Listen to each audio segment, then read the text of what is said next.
Hello, my name is Jenny. Today we are going to perform the hot and cold experiment from Lesson 1 of the Energy Science unit from The Good and the Beautiful. For this experiment, we need 3 pint-sized clear jars, hot and cold water, and red and blue food coloring. First, we will fill 1 glass jar half full with hot water.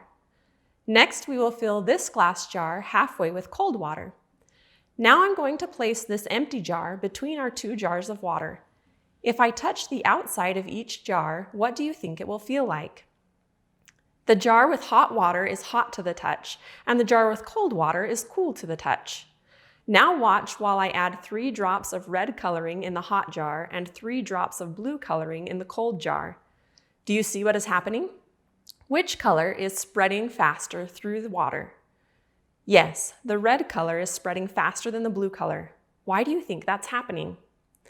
The heat is making the molecules in the hot water jar move faster than the molecules in the cold water jar. Now we are going to pour some of the hot water and some of the cold water into our empty jar. What happened?